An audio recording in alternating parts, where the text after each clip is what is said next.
तो next question में आते हैं हम लोग। नेक्स्ट क्वेश्चन दिया है फर्स्ट का भी, find the solution of to the given system of equation using Cramer's rule.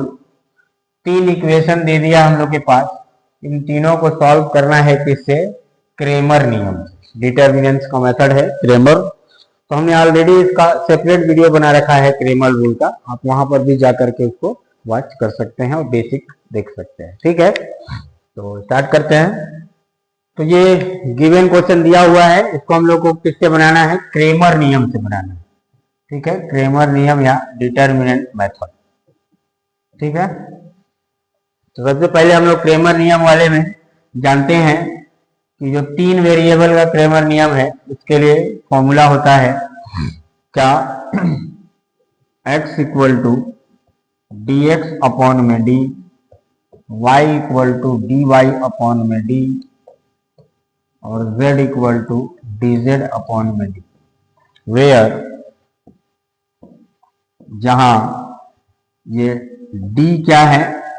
तो d एक डिटर्मिनेंट है जिसकी वैल्यू रहेगा क्या?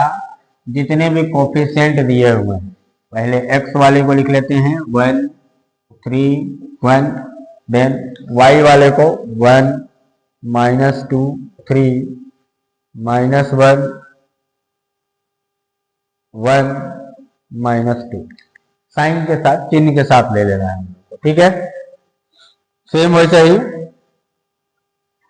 dx की बात करेंगे हम लोग। तो dx में क्या करना है? हम लोग को डिटर्मिनेंट्स लिखना है और इस बार x वाले की जगह पे कांस्टेंट को लिख लेना है।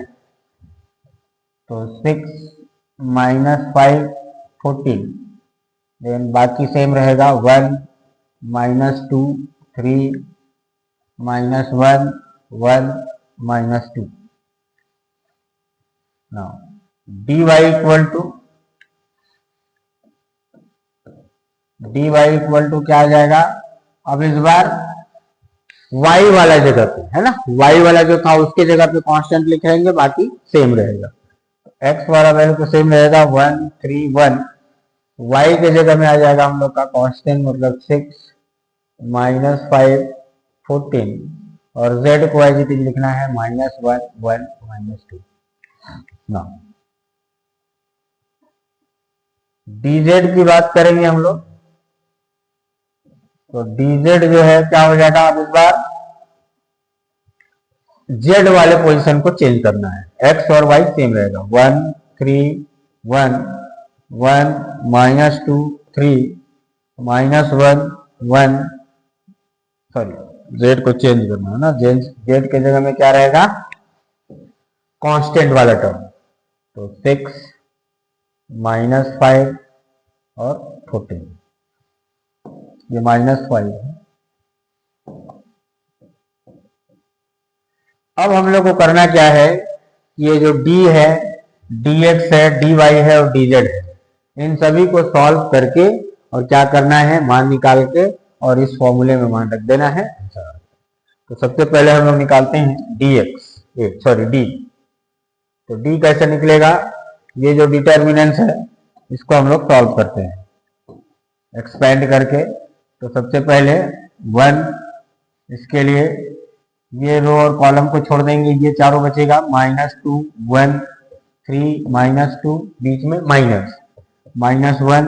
अब इसके लिए ये रो, तो 3 1 1 -2 और -1, और इसके लिए आ जाएगा इस रो के लिए ऐसा। तो 3 -2 3 -2 1 3, इसको सॉल्व कर लेते हैं तो मिल जाएगा 1, यहाँ आ जाएगा -, +4 -3 -1, यहाँ आ जाएगा -6 -1 -1 9 +2 4 3 1 आ जाएगा, यहाँ आ जाएगा -7 +7, यहाँ 9 2 11 -11, तो ये आ जाएगा हम लोग का -4, किसका मान? d का। सिमिलरली dx dy और dz निकालना। तो dx जो दिया हुआ है dx को सॉल्व करते हैं हम लोग।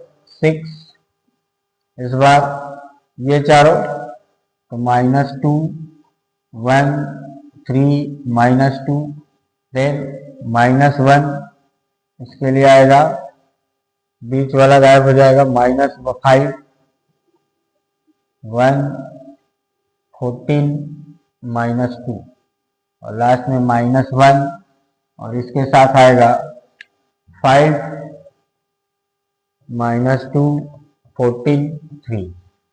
सॉल्व कर लेते हैं तो 6, ये हो जाएगा अगेन 4 -3 -1, ये हो जाएगा +10 और -14 -1, यहाँ आ जाएगा -15 और +28। तो 4 में से 3 जाएगा 1, यानी कि 6, यहाँ आ जाएगा -4 +4, यहाँ 28 में से 15 गया 13, तो -13, कितना आ जाएगा। चलो थोड़ा सा यहाँ पर करेक्शन कर लेना है अपने को। डी वाला जो वैल्यू हम लोग निकाले थे ना, डी वाले में थोड़ा सा यहाँ पर करेक्शन कर लेना है। क्या 7 1 8 आया था, -11, तो -11 से जाएगा तो ये -3 बचेगा, है ना। यहाँ पर थोड़ा सा करेक्शन कर लेना, ठीक है। अब वापस आते हैं हम लोग। dx में हम लोग के पास क्या मिल गया था, 6 4 10 -13, तो -13 इक्वल टू क्या आ जाएगा, ये -3 आ जाएगा, ठीक है ना। अब हम लोग को निकालना है क्या, dy, तो dy निकालते हैं। 1, इसके साथ क्या आएगा, -5 1 14 -2 -6, इसके साथ आ जाएगा 3 1 1 -2, और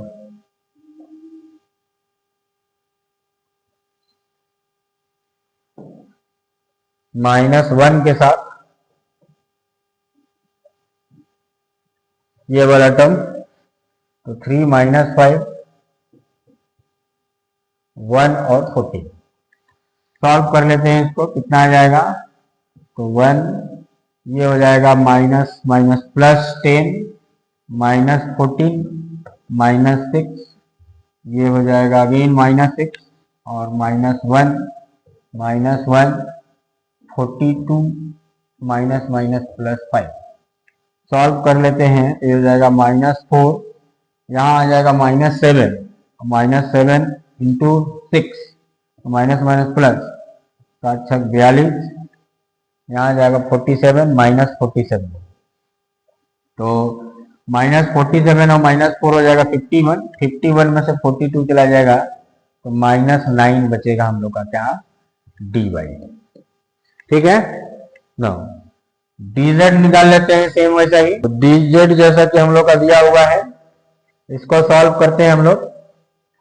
तो 1, इसके साथ क्या आएगा, ये चारों, -2 -5 3 14, देन -1, इसके साथ आ जाएगा बीच वाला 3 -5 1 14, और लास्ट में +6, और इसके साथ आएगा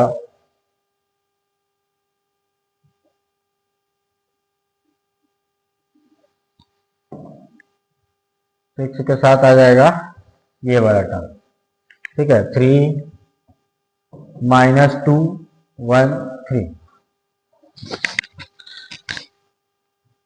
ठीक है। तो क्या मिल जाएगा हम लोग को, यहाँ से 14 दूना 28, ये हो जाएगा -+ 15 -1, ये हो जाएगा 14 या 42, -+5 +6, ये हो जाएगा 9 -+2, तो ये हो जाएगा -28 में से 15 जाएगा -13, यहाँ 42 5 47 इंटू -1 -47, और 11 6 66, तो क्या मिल जाएगा हम लोग को, 7 3 10 और 4 1 5 5 और 1 6,